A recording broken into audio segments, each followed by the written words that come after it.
रिक्षावाला, madam brake fail झाले आहेत आणि गाडी थांबत नाही, काय करू? पुणेरी पॅसेंजर, सर्वात आधी तू मीटर बंद कर बाबा.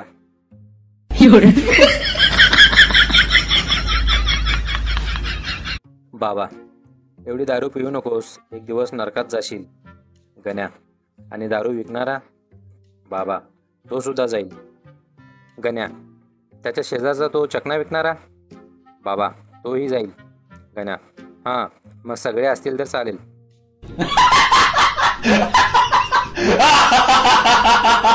शिक्षक, भारतातील सर्वात खतरनाक नदी कोणती आहे?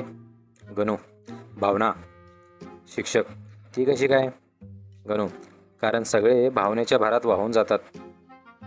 शिक्षकांना देखील भावना अनावर झाल्या.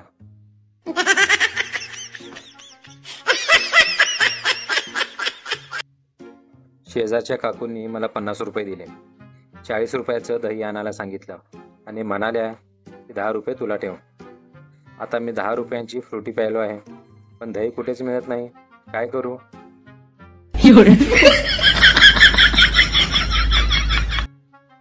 डॉक्टरांना काही समजत नव्हते.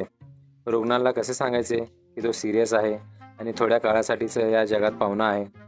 थोडा विचार करून डॉक्टर रुग्णाला म्हणाले, मोबाईलमधून जर तुम्हाला काही डिलीट करायचे असेल तर ते करा लवकरात लवकर.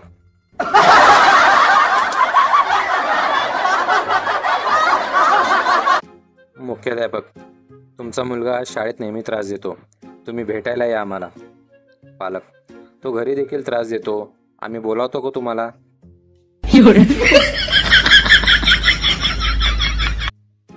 लग्नानंतर पहिल्यांदा माहेरी परतलेली मुलगी आईला सांगते, मुलगी, माझ्या सासरकडील कोणालाही घड्याळ समजत नाही. सर्व मंडळी मला उठवून विचारतात, बघ घड्याळात किती वाजले.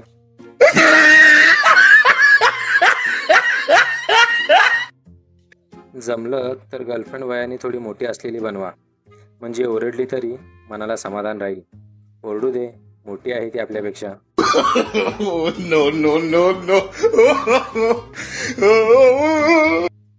डॉक्टर, काकूंना ऐकायला येत नाही का? काका, तिला ऐकायला येत नाही हे नवीन आहे, ती ऐकत नाही याला 50 वर्षे झाली.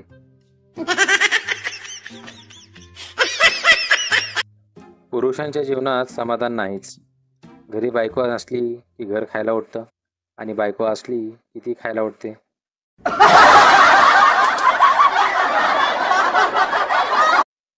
बायकोच्या हाताचा धक्का लागून फुलदाणी फुटली. 2 तास भांडण झाल्यानंतर शेवटी नवऱ्याने चुकीच्या ठिकाणी फुलदाणी ठेवली होती हे सिद्ध झाल्यावर भांडण थांबले.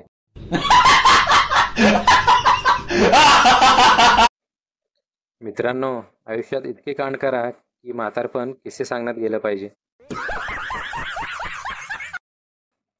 सम्या, गण्या, सापाच्या शेपटीवर पाऊल टाकणे याचा अर्थ काय? गण्या, बायकोला तिच्या माहेरी जाण्यापासून रोखणे.